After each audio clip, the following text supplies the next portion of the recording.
नमस्ते। यतिखेर चाहिँ म झापा गौरादामा रहेको एउटा भाइरल खरबुजा खेतीमा आइपुगेको छु। पछिल्लो समय हामी विभिन्न खरबुजाहरू खान्छौँ, विभिन्न टेस्टका खरबुजाहरू, विभिन्न कलरका खरबुजाहरू खान्छौँ। तर यो खरबुजा चाहिँ एकदमै टेस्टमा पनि अलग छ र यो कलरमा पनि अलग छ। यसै विषयमा तपाईँलाई आजको यहाँको खेती र यहाँको यो खेती गर्ने व्यक्तित्वसँग प्रत्यक्ष कुराकानी गरेर तपाईँहरूलाई देखाउनेछु। नमस्कार हजुर, के छ खेतीतिरै व्यस्त हुनुहुन्छ? म खेतीतिरै व्यस्त छु। बिहानदेखि बेलुकासम्म खेतमै घुमिहाल्छु। अनि के छ तपाईँले जुन खरबुजा फलाउनु भयो अत्यन्तै भाइरल भएका छन् अनि अत्यन्तै मिठा टेस्टहरू तपाईँले फलाउनु भएको छ खरबुजा। हजुर, सर्वप्रथम त यो हाम्रो खरबुजा मिठो मान्नुहुने सम्पूर्ण हाम्रो टिकटक, फेसबुक र प्रत्यक्ष रूपमा छरछिमेकी आफन्त सबै आउनुहुनेलाई धेरै धेरै धन्यवाद। उहाँहरूको कृपा, उहाँहरूले मिठो मानिदिनु भएर नै। हजुरले कति क्षेत्रफलमा चाहिँ लगाउनु भएको छ खरबुजा? यो मेरो 10 कट्ठा जति क्षेत्रफल लगभग छ। हजुर, यसमा धेरै जसो मैले पहेँले खरबुजा लगाएको थिएँ। हजुर, रातो केही मात्रामा मात्र लगाएको छु। हजुर। रातो खरबुजा चाहिँ हाम्रो अझै पनि बाँकी रहेको छ। पहेँलो खरबुजा लगभग अन्त्य अवस्थामा आइसकेको छु। पहेँलो चाहिँ अनि तपाईँले 10 कट्ठामा फलाउँदै गर्दाखेरि मान्छे भन्छन् वस्तु उत्पादन गरिन्छ तर वस्तुले चाहिँ बजार पाएन भन्छन्। तपाईँले बजार चाहिँ कसरी पाउन सफल हुनुभयो? बजार चाहिँ अब धेरै जसो चाहिँ मैले टिकटकमा यसो साथीभाइहरूलाई लगाएँ, हाम्रो खरबुजा पाएको भन्ने हिसाबले टिकटकमा भिडियो हालेको थिएँ। हजुर। अब त्यो भिडियो चाहिँ एकदमै भ्युज धेरै गएर सबैजनाले थाहा पाइदिनु भयो। हजुर। ल यहाँ पहेँलो खरबुजा पाउँदो रहेछ भनेर धेरै आउनुभयो। अनि हाम्रो केही अब हाम्रो जनप्रतिनिधि भनौँ, हाम्रो वडा अध्यक्ष सर र केही अन्य सरहरूले पनि यसलाई चाहिँ अलिकति प्रचार गरिदिनु भयो। हजुर। र यहाँ अब यो अलिकति हाम्रो माटेमा चाहिँ खरबुजा उत्पादन हुँदो रहेछ है भन्ने उहाँहरूले पनि थोरै चाहिँ सामाजिक सञ्जालतिर प्रचार गरिदिनु भएको छ। उहाँहरूलाई पनि धेरै धेरै धन्यवादहरू बेच्यौँ। हामीले 5.5 केजी 4 केजी नै बेच्यौँ। अहिले पनि 3 केजीसम्मका छन्। जस्तै यो 10 कट्ठामा तपाईँले बिउ कहाँबाट ल्याएर लगाउनु भयो? यो गर्नलाई तपाईँलाई कति लगानी लागेको थियो? लगभग तपाईँले लगानी उठाउनु भयो? होइन, धेरै नै भएछ।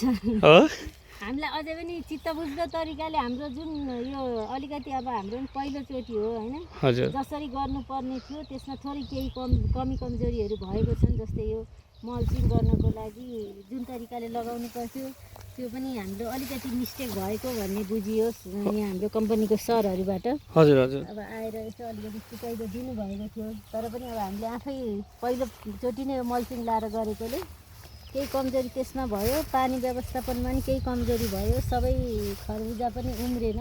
त्यो कारणले गर्दाखेरि जति हामीले सोचेर गरेको थियौँ लगभग 10 कट्ठामा 5 लाख क्रस गराउने हाम्रो योजना थियो। आम्दानी चाहिँ 5 लाख क्रस। हजुर, लगभग यसमा 1 देखि 1,20,000सम्म खर्च हजुर हुन्छ होइन। हजुर। अब त्यसमा अब हार्वेस्टिङदेखि अरू अन्य कुरा थोरै केही तलमाथि होला। हजुर। अलिकति बेसी पनि हुनसक्छ। तर त्यसमा 5 लाख क्रस गराउने र हुन्छ पनि भन्ने थियो। अलिकति नउम्रिएकोले गर्दा कि कमी भयो। तर पनि हाम्रो 3 लाखभन्दा माथि नै भइसकेको छ। जति लगानी भएको छ त्यसको डबल तिर्बल इन्कम छ। तिर्बलै छ। हामीले बजारको लागि पनि कहीँ जानु परेन, घरबाटै खेतमै आएर कस्टमरले लगिदिनु भयो। भन्दा पनि खेतैबाट उहाँहरूलाई हामीले आफै टिप्न पनि दियौँ। अलि केही अब नोक्सान त भयो होइन। एकचोटि अब फेरि पनि आउने चिचिलाहरू जो थिए उसको लागि ऊ चाहिँ सबै बिग्रियो। तर पनि यति खुसी छौँ हामी, हाम्रो अब सम्पूर्ण जति पनि आउनुभयो खरबुजा जतिले मन पराइदिनु भयो उहाँहरूलाई चाहिँ म एकदम हृदय आत्मादेखि नै धन्यवाद दिन्छु। जस उहाँहरूले गरेको मायाले आगामी दिनमा अझै यो खेतीलाई चाहिँ गर्नुपर्छ भने तपाईँलाई प्रोत्साहन मिल्यो। पहिला बिचमा म घरिघरि निराश पनि हुन्थेँ। बरु धान लगाएको भए बिग्रिने थिएन होला, पानी आएर बिगार्छ। अलिकति हामीलाई मौसमले पनि योचोटि साथ दिएकै हो। मैले ढिलो लगाएको थिएँ खरबुजा। हजुर। अब बिगार्छ पक्कै योचोटि सर्वनाशै हुन्छ भन्ने थियो। कोही कोही बेला गडेङ्ग गर्दा पनि मन तर्सिन्थ्यो। तर त्यस्तो केही पनि भएन। मौसमले पनि एकदम राम्रो साथ दिएको छ। र सम्पूर्ण हाम्रो स्थानीयवासीदेखि लिएर जति पनि यहाँ आइदिनु भयो, आउने सोच मात्र गर्नुभयो, उहाँहरूलाई हृदयदेखि धन्यवाद दिन्छु। आफ्नो स्थानीय चिजहरूलाई मन पराइदिनु भयो होइन। यसरी स्थानीय नै हामीले अलिकति मार्केटिङ गर्दाखेरि किन बाहिरबाट ल्याएको खाने, हामी स्थानीयकै खान्छौँ, बारीमै खान्छौँ भन्ने उहाँहरूको जुन सोच। फेरि पनि हामी यहाँ बोल्दा बोल्दै उहाँ पर आउनु भएको जस्तो छ, खरबुजा लिनलाई नै आउनु भयो जस्तो छ उहाँहरू। सकियो भनेर प्रचार गर्दा गर्दै पनि यो भिड चाहिँ रोकिन सकेको छैन अझै पनि। अझै खेती गरेको भए हुने रहेछ भने जस्तो लाग्छ होइन? होइन, यो आजसम्म पनि 1 बिघाकै भए पनि हामीले दिन सक्थ्यौँ, सबै गइसक्थ्यो।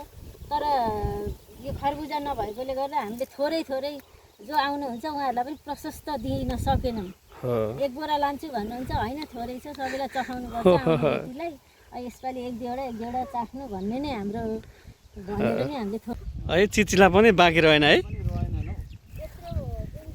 हजुर,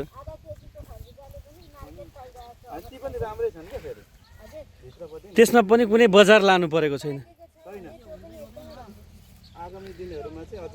हो? गर्दाखेरि हुँदो रहेछ भन्ने देखियो होइन त?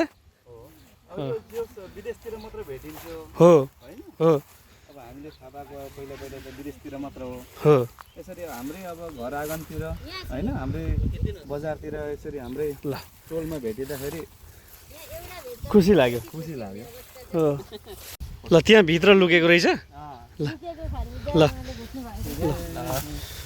यस्तो सर्टेज भयो कि 10 कट्ठामा लगाएको खरबुजाहरू पुर्याउन गाह्रो भयो। हो अब बुई कति राम्रो रहेछ। ल ल टिपो टिपो टिपो टिपो नछोडौँ, कता कता खान।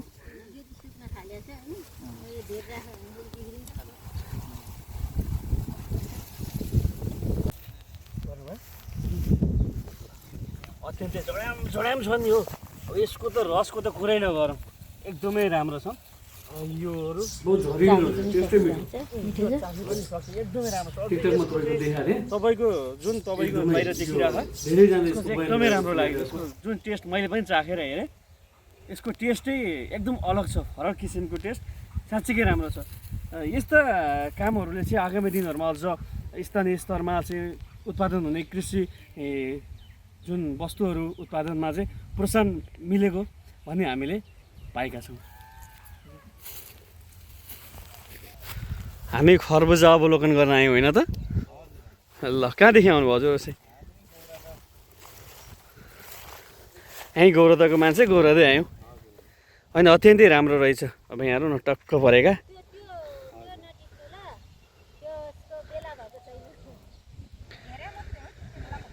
हो तपाईँ पनि टिकटकबाटै देखेर आउनुभयो क्या?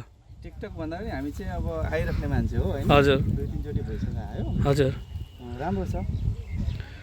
स्थानीय ठाउँमा खरबुजाको खेती गर्नु भएको छ। साह्रै मिठो छ कि टेस्ट भन्दा पनि जति टिकटकमा उ छ होइन, हजुर, त्यति नै स्पेसियल छ। हो राम्रो छ। यता उहाँकै फेरि यता खरबुजा निस्क्यो। अब यता ड्राइगन फुड फेरि अब चाँडै नै उहाँले हामीलाई चखाउनु तयारीमा हुनुहुन्छ। फेरि यता ड्राइगन लटराममा फल लागिसकेको छ। यो ड्राइगन चाहिँ कतिमा पो लगाउनु भएको छ? कति जमिनमा? पछिल्लो समयको एउटा बहुमूल्य फुड्सको रूपमा मानिन्छ ड्राइगन फुड समेत यहाँ एकदमै राम्रो फस्टाएको देख्न सकिन्छ। एकदमै राम्रो खेती हामीले देख्न सक्छौँ। यति लेखेर लटराममा फल लागेको छन् ड्राइगन फुडको। खरबुजा सँगसँगै ड्राइगन फुड गर्दा नेपालमा नै हुन्छ। नेपालका बाँझिएका जमिनहरूलाई पक्कै उर्वर बनाउनलाई यस्तै कुराहरूले मद्दत गर्छ भन्ने पनि एउटा उदाहरण हो। जबकि हामीले जग्गा नै बज्यायौँ भने हामीलाई पक्कै जग्गाले नै बज्याउँछ। तर जग्गा जहाँ माटोलाई चाहिँ हामीले उर्वर बनाउन चाह्यौँ भने त्यही माटोले हामीलाई पनि उर्वर बनाउँछ भन्ने एउटा ज्वलन्त उदाहरण समेत हामीले यसलाई देख्न सक्छौँ। यो ड्राइगन फुड हेर्दै आहा काहीँको एउटा सिन जस्तो छ, मनमोहक